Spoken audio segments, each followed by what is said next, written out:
ತೆರೆ ಇಷ್ಕ್ ಮೇ ಮೂವಿದು ಒಂದು official ಟ್ರೈಲರ್ನ release ಮಾಡಿದರು. ಒಂದು 3 ನಿಮಿಷ 23 ಸೆಕೆಂಡ್ ಒಂದು ಲಾಂಗ್ ಟ್ರೈಲರ್ ಆದ್ದರಿಂದ ಒಂದಷ್ಟು ವಿಷಯಗಳ ಬಹಳಷ್ಟು ಡೀಟೇಲ್ ಆಗಿ ತಿಳಿಸ್ಕೊಟ್ರು. ಅಂದ್ರೆ ಇದ್ರೊಳಗೆ ನಮ್ಮ ಧನುಷ್ ಅವ್ರ ಆ್ಯಕ್ಟಿಂಗ್ ಆಗಲಿ, ಕೃತಿ ಅವ್ರ ಆ್ಯಕ್ಟಿಂಗ್ ಆಗಲಿ ಟಾಪ್ ಕ್ಲಾಸ್ ಒಳಗಿತ್ತು. ಅಂದ್ರೆ ಧನುಷ್ ಅವರು ಫಸ್ಟ್ನಾಗ ಒಂದು ಸೀನ್ ಬರ್ತೈತಿ, ಅದ್ರಾಗ ಐಸ್ ಕಾಂಟ್ಯಾಕ್ಟನ್ನು ಮಾಡ್ತಾರಲ್ಲ, ಅಲ್ಟಿಮೇಟ್ ಲೆವೆಲ್ ಸೀನ್ ಅಂತ ಹೇಳ್ಬೋದು ನನ್ನ ಪ್ರಕಾರ ಅದ. ಆನಂತರ ಇದ್ರೊಳಗೆ ತೋರಿಸಿದಂಥ ಸೀನ್ಗಳನ್ನು ನೋಡೋದಾದ್ರೆ ಆಬ್ವಿಯಸ್ಲಿ ಲವ್ ಕುರಿತಂತೆ ಇರ್ತೈತಿ.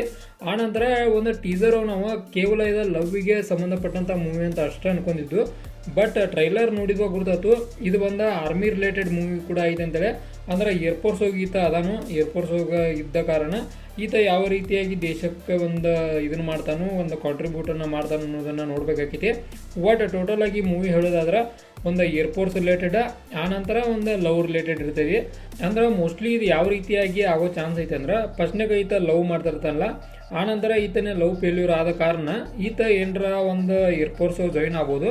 ಆನಂತರ ಈತ ಅಲ್ಲೇ ಒಂದು ದೇಶ ಸೇವೆಗಾಗಿ ಒಂದು ಏನರ ಒಂದು ಭಾಳಷ್ಟು ಕ್ರಿಟಿಕಲ್ ಒಂದು ಏನಂತವ್ರು ಮಿಷನನ್ನು ಮಾಡ್ಬೋದು. ಅಂದ್ರೆ ಒಂದು ದೇಶಕ್ಕೋಸ್ಕರ ಒಂದು ಫೈಟನ್ನು ಮಾಡ್ತಾನ ಅಂತ ಹೇಳ್ತಾನು. ಅಂದ್ರೆ ಈ ರೀತಿಯಾದ ಸೀನನ್ನು ನೋಡ್ರಿ ನಾವು ಅರ್ಥ ಆಗೋದಿಷ್ಟ. ಒಬ್ಬ ಎಲ್ಲವನ್ನ ಬಿಟ್ಟಂಥ ಒಬ್ಬ ವ್ಯಕ್ತಿ, ಅಂದ್ರೆ ಪ್ರೀತಿಯನ್ನು ಕಳ್ಕೊಂಡ್ರೆ ಎಲ್ಲ ಕಳ್ಕೊಂಡಂತ ಅರ್ಥ ಮಾಡ್ಕೊಂತ ಒಬ್ಬ ವ್ಯಕ್ತಿ ದೇಶದ ಒಂದು ಇದಕ್ಕೋಸ್ಕರ ಹೋರಾಟ ಮಾಡಕ್ಕೆ ಹೋಗ್ತಾನು. ಈ ರೀತಿಯಾದ ಸೀನ್ಗಳು ಅನೇಕ ಇದ್ರೋಗ ಕಂಡಿದ್ದಾವ. ಅಂದ್ರೆ ಸಿಂಪಲ್ ಆಗಿದ್ರು ನೋಡೋದಾದ್ರೆ ಫಸ್ಟ್ನೇಕ ಒಂದು ಲವ್ ಸ್ಟೋರಿ ಇತ್ತು. ಅಂದ್ರೆ ಕೃತಿಯವರಾಗಲಿ ಆನಂತರ ಧನುಷ್ ಅವರಾಗಲಿ ಒಂದು ಕಾಲೇಜ್ ಒಳಗೆ ಭೇಟಿ ಹಾಕೋರು. ಆನಂತರ ಅಲ್ಲೇ ಒಂದಷ್ಟು ಸೀನ್ಗಳು ನಡೀತಾವೆ, ಅಂದ್ರೆ ಒಂದಷ್ಟು ಲವ್ ಸೀನ್ಗಳು. ಆನಂತರ ಒಂದು ಯಾವುದೋ ಒಂದು ಕಾರಣಗಳಿಂದಾಗಿ ಇವರಿಬ್ಬರು ಬೇರೆ ಹಾಕಾರು. ಆನಂತರ ಒಂದು ನಮ್ಮ ಧನುಷ್ ಅವರ ಈ ಕೃತಿಯವರ ಮದುವೆಗೆ ಹೋಗಸ ಅಲ್ಲಿ ಆ ಮದುವೆಯನ್ನು ಹಾಳು ಮಾಡೋ ಸೀನ್ಗಳನ್ನು ಕೂಡ ನಾವು ನೋಡ್ತೇವೆ.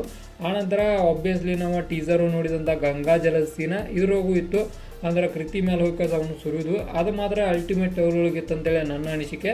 ಆನಂತರ ಯೂಸ್ ಮಾಡಿದಂಥ ಬ್ಯಾಕ್ಗ್ರೌಂಡ್ ಮ್ಯೂಸಿಕ್ಗಳು ಅಂತ ಏನು ಹೇಳೋದ ಬೇಡ, ಅಲ್ಟಿಮೇಟ್ ಎಲ್ಲ ಕಂಪ್ಲೀಟ್ ಆಗೋಮಟನೂ ಒಂದು ಬ್ಯಾಕ್ಗೊಳಗೆ ಒಂದು ಸಾಂಗನ್ನು ಓಡ್ತಾ ಇರ್ತೈತಿ.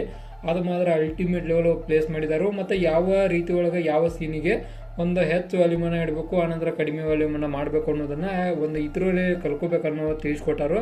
ಒಂದು ತೇರೆ ಇಷ್ಕ್ ಮೇ ಮೂವಿ ಒಳಗೆ ಟೋಟಲ್ ಆಗಿ ಹೇಳೋದಾದ್ರೆ ಅಲ್ಟಿಮೇಟ್ ಲೆವೆಲ್ ಒಳಗಿತ್ತು ಅಂತ ಹೇಳ್ಬೋದು. ಒಂದು ಮೂವಿದು ನಾವು ಕೇವಲ ಒಂದಷ್ಟು ಪಾಸಿಟಿವ್ ಪಾಯಿಂಟ್ಗಳನ್ನ ಅಷ್ಟೇ ತಿಳ್ಕೊಂಡ್ರೆ ಅದು ಸರಿ ಆಗೋದಿಲ್ಲ. ಇದ್ರೊಳಗೆ ಒಂದಷ್ಟು ನೆಗೆಟಿವ್ ಪಾಯಿಂಟ್ಗಳು ಕೂಡ ಇದ್ದು. ನನ್ನ ಪ್ರಕಾರ ಯಾವ ನೆಗೆಟಿವ್ ಪಾಯಿಂಟ್ಗಳು ಏನಪ್ಪ ಅಂದ್ರೆ ಒಂದಷ್ಟು ಕಡೆ ಯಾಕೋ ಲ್ಯಾಗ್ ಎಳ್ದಂಗೆ ಆಯಿತು. ಅಂದ್ರೆ ಏನು ತೋರ್ಸಕ್ಕೆ ನಿಂತಾರಲ್ಲ ಅದನ್ನ ಡೀಟೇಲ್ ಆಗಿ ತೋರಿಸೋ ಬದಲಿ ಒಂದಷ್ಟು ಲ್ಯಾಗ್ ಥರ ಕಾಣಿಸ್ತು. ಅಂದ್ರೆ ಅದನ್ನು ಬಿಟ್ಟು ಬೇರೆ ಸೀನ್ಗಳನ್ನು ಆಯ್ಕೆ ಮಾಡಿದರೆ ಇನ್ನೂ ಕೂಡ ಬೆಟರ್ ಆಗೋ ಚಾನ್ಸ್ ಇತ್ತು ಅಂತೇಳಿ ನನ್ನ ಅನಿಸಿಕೆ. ಆನಂತರ ಒಂದೊಂದು ಕಡೆ ಹೇಳಿದಂಗೆ ಎಲ್ಲರ ಆ್ಯಕ್ಟಿಂಗ್ ಚಲೋ ಐತಿ, ಚಲೋ ಇಲ್ಲ ಅಂತಲ್ಲ, ಬಟ್ ಒಂದೊಂದು ಕಡೆ ಬಹಳಷ್ಟು ಕ್ವಿಕ್ ಆ್ಯಕ್ಷನನ್ನು ತೊಗೊಂಡಾರು. ಅಲ್ಲಿ ಒಂದು ಸ್ವಲ್ಪಾಗಿ ಇದನ್ನ ಮಾಡಿದ್ರೆ ಅದೊಂದು ಚೂರು ಏನರ ಡೆಕೋರೇಟ್ ಮಾಡಿ ಇದನ್ನು ಮಾಡಿದ್ರೆ ಇನ್ನೂ ಕೂಡ ಚಲೋ ಆಗೋ ಚಾನ್ಸ್ ಭಾಳ ಇತ್ತು ಅಂತೇಳಿ ನನ್ನ ಅನಿಸಿಕೆ. ಒಟ್ಟು ಟೋಟಲ್ ಆಗಿ ಒಂದು ಟ್ರೈಲರ್ನ ನೋಡಿದಾದ್ಮೇಲೆ ಇದಕ್ಕೊಂದು ಸ್ಟಾರ್ಗಳನ್ನು ಕೊಡೋದಾದ್ರೆ ನನ್ನ ಕಡೆಯಿಂದ ಸಿಗುವಂಥ ಸ್ಟಾರ್ಗಳನ್ನು ನೋಡಿದ್ರೆ 5 ಸ್ಟಾರ್ಗೆ 4 ಸ್ಟಾರ್ನ ಕೊಡ್ತಾನೆ. ಕಾರಣ ಇಷ್ಟ ಒಂದು ಚಲೋ ಇತ್ತು, ಆದರೂ ಇನ್ನೂ ಕೂಡ ಬೆಟರ್ ಮಾಡಿದ್ರೆ ಒಂದು 5 ಸ್ಟಾರ್ ಕೊಡುವಂಥ ಟ್ರೈಲರ್ ಹಾಕಿತ್ತು. ಬಟ್ ಎಲ್ಲೋ ಏನೋ ಒಂದು ಸಣ್ಣ ಮಟ್ಟಿಗೆ ಒಂದು ಡಿಸಪಾಯಿಂಟ್ಮೆಂಟ್ ಇದ್ದ ಕಾರಣಕ್ಕೆ ಒಂದು 4 ಸ್ಟಾರನ್ನು ಕೊಡ್ತಾನೆ ಇದಕ್ಕೆ. ಮತ್ತು ಧನುಷ್ ಅವರ ಆ್ಯಕ್ಟಿಂಗ್ ಬಗ್ಗೆ ಅಂತ ಹೇಳೋದು ಬೇಡ, ಒಂಥರ ಟಾಪ್ ಕ್ಲಾಸ್ ಒಳಗೆ. ಆನಂತರ ಒಂದು ಸೀನನ್ನು ನೋಡ್ಬೋದು ನಾವು ಇದ್ರೊಳಗೆ. ಫಸ್ಟ್ನಾಗ ನಾವು ಇದ್ರೊಳಗೆ ಒಂದು ಸೀನನ್ನು ತೋರಿಸ್ತಾರಲ್ಲ, ಅದ್ರೊಳಗೆ ಒಬ್ಬ ಏರ್ಫೋರ್ಸ್ ಧನುಷ್ ಯಾವ ರೀತಿಯಾಗಿದ್ದಾನೋ, ಆನಂತರ ಲವ್ ಫೇಲ್ಯೂರ್ ಆಗಿ ಒಂದು ನಿಂತಂಥ ಧನುಷ್ ಅವರ ಆನಂತರ ಅದ್ರ ಕಣ್ಣಿಗೆ ಇದು ಕ್ರ್ಯಾಶ್ ಐತಲ್ಲ ಅದಾಗಲಿ, ಆನಂತರ ಇವ್ರ ಲುಕ್ ಆಗಲಿ ಅಲ್ಟಿಮೇಟ್ ಚೇಂಜ್ ಆಗಿಬಿಟ್ಟೈತಿ.